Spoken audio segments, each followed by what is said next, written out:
Man, what's good, YouTube? It's your boy Sam 2 times. I told y'all boys I'm back on consistent timing, man. We got Jason Kelce speaking on the Super Bowl loss on the Rich Eisen show. Original link will be in the description, man. Please don't copyright me. But we're gonna get straight into it, man. What was the conversation you had after the Super Bowl that you're willing to share? Um,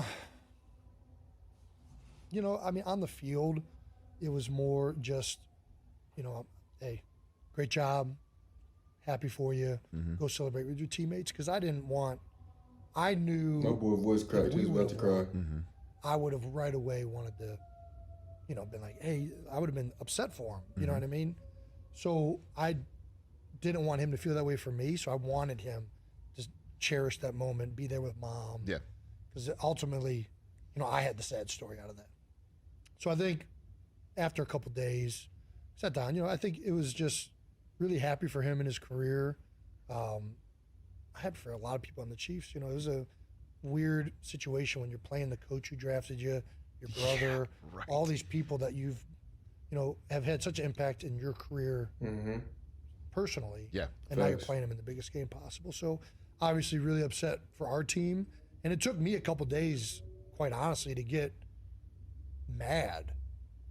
And, like my initial reaction was very mixed and in some ways confused. And about 2 days after it, you're really thinking about, if I would have. I've been on like a 50-some day sobriety journey at the moment. The last time I got lit was the night we lost the Super Bowl, man. I ain't gonna lie to you, I was hurt that night, heartbroken. I feel you, Jason. If this would have happened, if we would have done that. Was the holding call part of the mad? No, because there's nothing you can do about that. Yeah. I am upset at the things that I had control of. Right. I could have made an out call that on third down that would have solidified the protection and A.J. Brown's open, but instead we don't convert. We have to punt, and then they get a huge punt return and take a big lead in the fourth quarter. Those are the things that I think about, and I'm going to think about continually. And that's when you start to really set in of, man, I think at first you're a little bit in denial, then you kind of go to this like, woe was me feeling, and then there's acceptance. The typical stages of grief play out. Yes. And, my brother told me before the season started, we were doing a whole event down at the shore, and he said, there's nothing that, losing a Super Bowl will make you want to win a Super Bowl that much more. And, I thought he was just saying it for the crowd, something that sounds good. Trav is known to do that. But no, he was, smack dab, dead on. Going all that way, having the season we did, and then losing it, it is such a crushing feeling. I could only imagine. And next year's I was team, crushed as a fan. Imagine a a player. lot of similar people back, have Nick Sirianni back. It's never going to be the same. It's always a little bit different. Yes. So for that team not to have that finality, it sucks. It does. And still had a great year. We're very proud of the way we played. But there's nothing like having, I don't even wear my Super Bowl ring. I probably couldn't even tell you where it's at right now. No. I'd lose that thing left and right. Your child's not using... I take it to an event, it stays in my golf bag. I take it to a gala, and it stays in the glove compartment. And these things aren't they're obnoxious. They're not fun to wear. They hurt your fingers next to them because the diamonds are cutting in to your other fingers. It's not the ring is just a symbol and a level of finality and conciseness that you are the world champion. It's what it represents. It's not the actual thing. I need to increase my vocabulary. I do not even know what conciseness means, bro. Somebody comment down below, let me know what conciseness means, because that's probably the second, third time I heard that in my life. I don't know what that means, bro. Or what it looks like.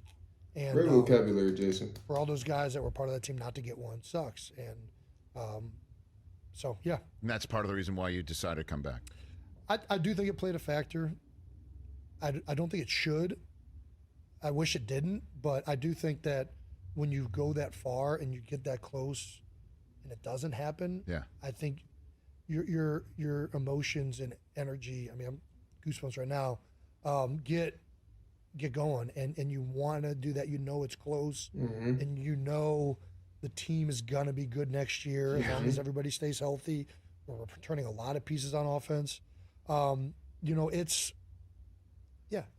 that all plays a factor. I mean, if it was a different situation, I don't know what the answer would be. I still think I would play. Yeah. I think the best advice anybody's given me playing, and he's given it to me the last 4 years, and for some reason he has to keep reminding me of it, is Jeff Stoutland. And my wife has said a very similar thing. That's your O-line coach. My offensive line coach, Jeff Stoutland.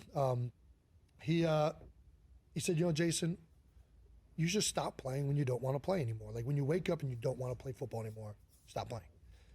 I'm like, I don't think that's ever going to happen. Like, I don't think I'm going to wake up and there's going to be a day where I don't want to play football.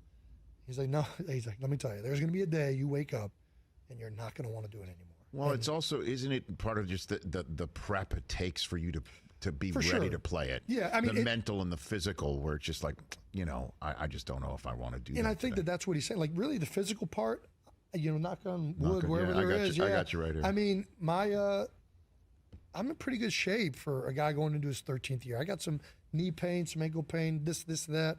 But it's really what you're talking about, the mental grind, the level of attention that you have to have on a daily basis to do it right. Yeah. Because part of my job is, one, being prepared myself, also being, two, prepared to put everybody in the right position. You know, center, quarterback, middle linebacker, and safety are the 4 spots on the field where you get to actively make other players play better. Or influence how they play, just by the calls you make, just by the communication that you do. And that all, to do that well, requires attention in the meeting rooms, requires film study, requires communication throughout the week. And all of that takes energy and effort. And all of that ultimately, on some levels, gets distracted from other areas of my life. And you have to really think whether you're willing to do that again. And I think when Stout says, Jeff Stoutland, my offensive line coach, when he says, you got to figure out if you want to do this again, that's what he's talking about. Are you willing to make that commitment again? And if you're not, and you don't want to make that commitment, and you don't want to play football like that, don't do it. And I was still in a position where I felt like for another year I wanted to do that. And I do think losing the Super Bowl does play a factor, but I think ultimately I still want to play football. I still love that aspect. I love going and game planning with Jalen Hurts and our offensive coordinator now, Brian Johnson. I'm sure it's going to be a blast.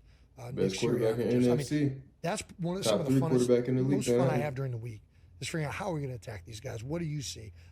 They play this technique to the weak side. They play this type of technique over the tight end. I think this plays here. They're a shell, 2 high safeties. They're 1 high safety, and they play aggressive downhill.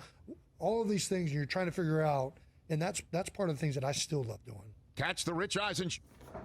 Okay, that's going to end it, man. Jason Kelce discussing how he felt about the Super Bowl loss and why he came back. Feel me? We all know we going to run it back. I can't say we're going to be in the Super Bowl again next year, but we for sure going to be. I feel like we're going to be in it. I have a strong feeling we're going to be in the NFC Championship next season, bro. But that's going to conclude this video. I want to thank everybody who watches my channel for continuously supporting me. All glory goes to the man above, Jesus Christ, man. And we just going to keep going, keep grinding, man. Consistent. 72 times is back, man. Drop a big like on the video and subscribe if you haven't already. A large majority of people who watch my videos aren't subscribed, so go ahead and do that for me. Make sure your post notification bell is on if you already subscribed so you can be notified. Besides that, as me and boys 72 times, I'm going to get up out of here until I see y'all boys next time. God bless.